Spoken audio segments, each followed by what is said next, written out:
Hello everyone, मैं doctor Sangeeta Nagarwal government college Bandikui से। पिछले वीडियो में हमने अगस्त क्रांति की चर्चा की थी। आज हम सीआर फार्मूले, वेवल योजना व शिमला सम्मेलन पर चर्चा करने जा रहे हैं।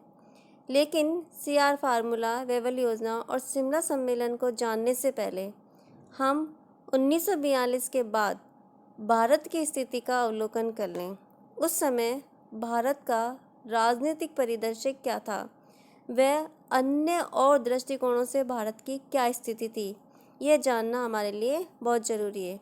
तो देखिए, 1942 के बाद भारत में राजनीतिक अनिश्चितता की स्थिति थी। भारत के राजनीतिक दलों में परस्पर विरोध की स्थिति थी और साम्यवादी दल, समाजवादी दल, अकाली दल, हिंदू महासभा, भारतीय ईसाई, मुस्लिम लीग इत्यादि लगभग सभी दलों ने भारत छोड़ो आंदोलन की आलोचना की थी। मुस्लिम लीग उस समय पाकिस्तान की मांग पर अड़ी हुई थी।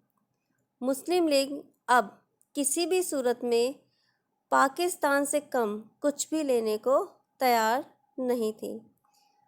इस समय हमने देखा था कि 8 अगस्त 1942 की गांधी घोषणा के बाद गांधी की ग्वालियर टैंक के मैदान में अगस्त प्रस्ताव की घोषणा के बाद 9 अगस्त 1942 को कांग्रेस के लगभग सभी बड़े नेता कैद कर लिए गए थे। उन्हें जेल में डाल दिया गया था। इस सब से भारतीय जनता में असंतोष था। क्रिप्स मिशन की असफलता, ब्रिटिश सरकार के दमन चक्र और गिरफ्तारियों की वजह से भारतीय जनता ब्रिटिश सरकार के विरोध में खड़ी थी। इस समय अंतर्राष्ट्रीय स्थिति भी बहुत गंभीर थी। द्वितीय विश्व युद्ध अपनी चरम सीमा पर था। इटली, जर्मनी, जापान इन धुरी राष्ट्रों ने मित्र राष्ट्रों के बहुत से क्षेत्रों पर अपना कब्जा कर लिया था। इस समय यह किसी को नहीं पता था कि यह युद्ध कब बंद होगा और इसकी स्थिति क्या होगी। भारत की आर्थिक स्थिति भी अभी बहुत दयनीय थी। अकाल की संभावनाएं लगभग तय थी। इसके अलावा ब्रिटिश सरकार में ब्रिटेन के प्रधानमंत्री चर्चिल ने 10 सितंबर 1942 को ब्रिटेन की संसद से भाषण देते हुए आंदोलन में हुई हिंसा का दोषारोपण गांधी और कांग्रेस पे लगाया। उन्होंने कहा कि अगस्त आंदोलन में कांग्रेस और जनता ने गांधी के अहिंसा के मार्ग को छोड़ दिया है और उसने हिंसा की है। यहाँ तक कि कांग्रेस जापान से मिल चुकी है। लेकिन इसके प्रत्युत्तर पे गांधी ने कहा कि जनता ने हिंसा के मार्ग का अनुसरण उसी स्थिति में किया जब ब्रिटिश सरकार ने उनके सामने कोई रास्ता नहीं छोड़ा। नेतृत्व के अभाव में तथा ब्रिटिश सरकार के दमन के विरोध में ही जनता ने हिंसा की। कांग्रेस के प्रस्ताव में कहीं भी हिंसा के मार्ग का उल्लेख नहीं था। गांधी पर मिथ्या आरोप लगाए गए थे। इस कारण गांधी काफ़ी दुखी थे। उन्होंने इस आरोप के खिलाफ अनशन करने का निश्चय किया और 10 फरवरी 1943 को गांधी ने अपना अनशन शुरू किया और यह अनशन लगभग 21 दिनों तक चला। इस समय गांधी ने कहा गांधी ने वायसराय लिनलिथगो के एक पत्र में लिखा, मेरे लिए यह उपवास उस अन्याय के लिए सर्वोच्च अदालत को अपील है जिसे मैं आपसे प्राप्त नहीं कर सका। अब देखिए गांधी के इस उपवास के प्रति प्रतिक्रिया। अमेरिका की उपवास के प्रति गहरी सहानुभूति थी। न्यूयॉर्क टाइम्स तथा डेली न्यूज़ में लिखा गया कि गांधी के उपवास से भारत की राजनीतिक दशा और भी बिगड़ेगी तथा अमेरिका को इसे रोकने का प्रयास करना चाहिए। इंग्लैंड के गैर सरकारी क्षेत्रों में भी गांधी के उपवास को लेकर चिंता प्रकट की गई। वहाँ की फ्रेंड्स ऑफ इंडिया सोसाइटी के मिस्टर अलेक्जेंडर ने सरकार से मिलकर कुछ समझौता करना चाहा, लेकिन वह असफल रहा। यहाँ वायसराय की कार्यकारिणी के सदस्यों ने विरोध में कार्यकारिणी समिति से त्यागपत्र दे दिया। इन सदस्यों में थे सर होमी मोदी, नीलरंजन सरकार तथा अन्य। इन्होंने वायसराय की कार्यकारिणी समिति से त्यागपत्र दे दिया। इसी समय देखिए अगस्त आंदोलन के समय लिनलिथगो भारत के वायसराय थे।